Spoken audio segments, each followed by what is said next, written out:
folks, I'm Ashraf Ingora. I'm a language and soft skill trainer, life business and parenting coach. English breakfast with Ashraf में आज हम emphatic, negative emphatic और other imperative sentences का अध्ययन करेंगे। इसके पहले हमारे 2 वीडियोस आ चुके हैं इम्पेरेटिव सेंटेंस पर और उसमें नेगेटिव इम्पेरेटिव वाला भी सेंटेंस आया है। अब थोड़ा सा ऐसे सेंटेंसेस देखेंगे जो इम्फेटिक होते हैं नेगेटिव में, और कुछ और भी आगे स्ट्रक्चर्स देखेंगे। कुछ सेंटेंस स्ट्रक्चर ऐसी होती हैं जिनमें नहीं के स्थान पर कभी नहीं शब्द का इस्तेमाल किया जाता है, और अंग्रेजी रचनाओं में डोंट की जगह पर यहाँ पर नेवर शब्द का इस्तेमाल होगा। यही थोड़ा सा डिफरेंस है। देखिएगा एग्जाम्पल से आपको बात समझ में आएगी क्लियर। किसी को धोखा कभी न दो, नेवर डिसीव एनीबॉडी। झूठ कभी न बोलो, नेवर टेल ए लाई। किसी की हंसी कभी ना उड़ाओ, never make fun of anybody. Petrol pump के पास कभी धूम्रपान ना करो, never smoke near petrol pump. ऐसा फिर कभी ना करना, नेवर डू सो अगेन। आगे देखिए, आम आदमी की ताकत को कम कभी ना आंको, never underestimate the power of a common man. किसी को कभी अपना पासवर्ड ना बताओ, नेवर एवर। ये एम्फेसाइज करने के लिए नेवर के साथ एवर वर्ड का इस्तेमाल किया गया यहाँ। Never ever tell anybody your password. अजनबी व्यक्तियों से लिफ्ट कभी ना स्वीकारो, never accept lift from strange man या स्ट्रेंजर, जिसको हम कह सकते हैं। नेक्स्ट एक और एग्जांपल देखिएगा, बच्चों को कभी भी बहुत अधिक दंड मत दो, नेवर पनिश चिल्ड्रन सीवियरली। इसके बाद अब कुछ ऐसे कंस्ट्रक्शन देखेंगे जहां पर हम किसी बात को इम्फेटिकली कहते हैं, जोर दे करके कहते हैं। देखिएगा कैसे कंस्ट्रक्शन है। अफर्मेटिव इंपेरेटिव सेंटेंसेस में पहले वाक्य को जोर देकर कहने के लिए इसके पहले क्या करते हैं, डू शब्द का इस्तेमाल करते हैं। कंस्ट्रक्शन अगर हम बोलें तो सब्जेक्ट क्या होगा, यू जो होगा वो अंडरस्टूड होगा, डू लगेगा, उसके बाद first form of the verb या plural form of the verb means infinitive without to का यूज होगा। फिर जरूर आना। देखिए जरूर का कोई शाब्दिक ट्रांसलेशन नहीं है, फिर जरूर आना या फिर जरूर आइए। डू कम अगेन, कल मुझसे जरूर मिलना, डू सी मी टुमारो। बैठिए तो सही।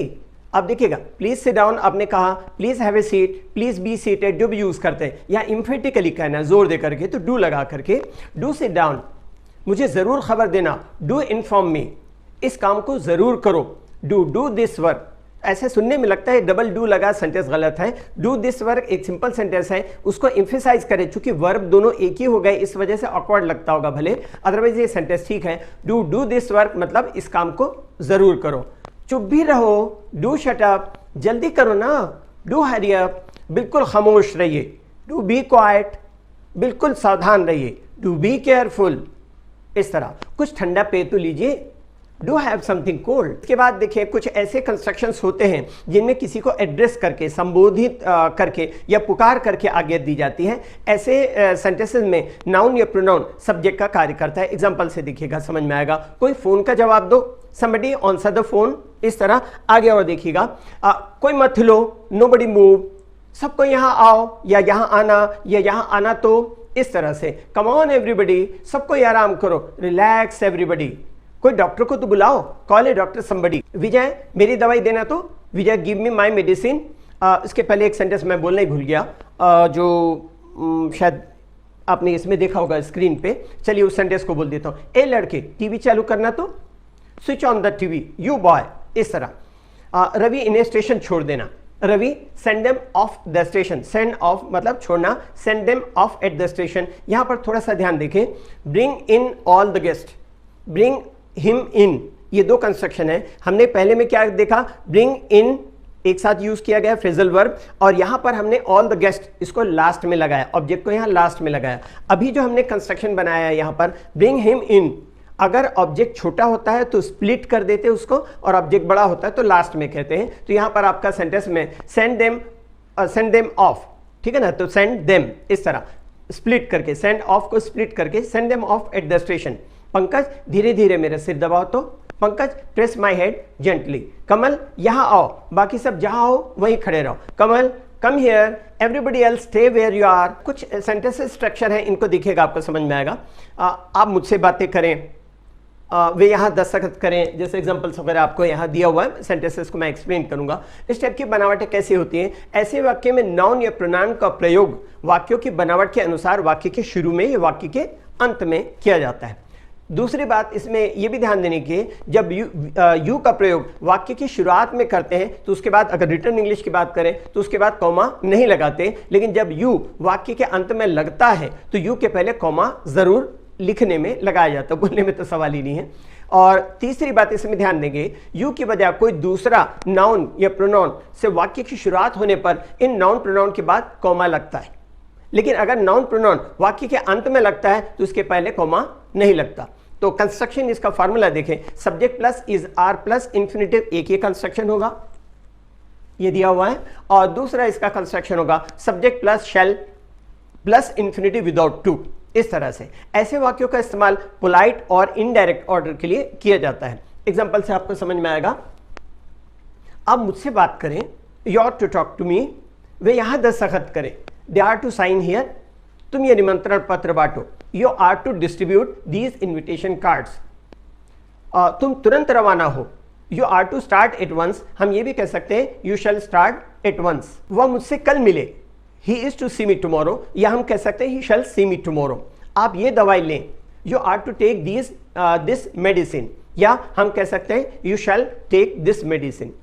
इनडायरेक्ट ऑर्डर देने के लिए, जिसको परोक्ष आज्ञा देने के लिए दिए का कंस्ट्रक्शन कैसा होता है देखते हैं। लेट हिम, हर, देम या noun plus infinitive without to, ये सेंटेंस के कंस्ट्रक्शन होंगे। एग्जांपल्स आपके दिए हुए हैं, इसमें देखिएगा। वे अंग्रेजी में बात करना शुरू करें, let them start talking in English. फिर देखिएगा, वह अपनी तंदुरुस्ती का ख्याल रखें, मीन्स आप इनडायरेक्टली किसी और के थ्रू उसको भेज रहे हैं मैसेज कि उसको कहना कि वह अपनी तंदुरुस्ती का ध्यान रखे, लापरवाही ना करे, इस तरह का भाव है। Let him take care of his health. आगे देखें, हाँ, विजय पक्का वादा करे, let Vijay make firm promise, means अगर जैसे कोई किसी के बारे में बताता है कि भाई नहीं वो पेमेंट दे देगा बराबर, ऐसा नहीं है वो, तो लेट हिम, ये late Vijay make firm promise, विजय पक्का वादा करे, अगर वो दे देगा तो फिर पक्का वादा करे, इस तरह। आगे एक और एग्जांपल देखिएगा, वे ट्रेन से जाएं, मतलब दे let them go by train, इस तरह उन्हें फैसला करने दो क्या करें क्या ना करें, let them decide what to do what not to do. इस तरह से कुछ एक सेंटेंसेस हुए। इसके बाद देखिएगा, मॉडर्न इंग्लिश में ये जो स्ट्रक्चर्स जो मैंने बताया, ऐसी रचनाओं का प्रयोग प्रायः जनरली नहीं होता, और इन्हीं बातों को व्यक्त करने के लिए किस तरह से कहा जाता है। देखिए, वे ट्रेन से जाएं, जैसे मैंने अभी आपको एग्जांपल दिया था, let them go by train, तो उसकी जगह कहते हैं they are to go by train या they must go by train. इस तरह का स्ट्रक्चर्स के स्ट्रक्चर्स बनाए जाते हैं। सिमिलरली अभी जैसे नीचे दो एग्जांपल्स आपके और दिए हुए हैं, they must not go by train और they are not to go by train, इसका भी देखिएगा। लेट के साथ में negative imperative, let him, let her, let them, और निगेटिव इन्फिनिटिव का इस्तेमाल मॉडर्न इंग्लिश में नहीं होता। इसके स्थान पर मस्ट नॉट या इज आर नॉट का इस्तेमाल करते हैं, जो आपके सामने एग्जांपल दिए हैं। They must not go by train जैसा एग्जांपल दिया है, या they are not to go by train. तो ये कुछ एक इंपेरेटिव सेंटेंसेस का पार्ट था। इसका एक और इंपेरेटिव फॉर्मेशन है, और दूसरे वीडियो में दूसरे इंपेरेटिव पार्ट को हम आपके सामने वीडियो पेश करेंगे। इंग्लिश के लिए आप मेरे channel English breakfast with Ashraf and soft skill के लिए Ashraf the mover and shaker पर लाइक, शेयर एंड सब्सक्राइब करें। कमेंट सेक्शन में कमेंट करें, बेल आइकॉन प्रेस करें, और मेरी बुक जरूर पढ़ें। Thanks for watching.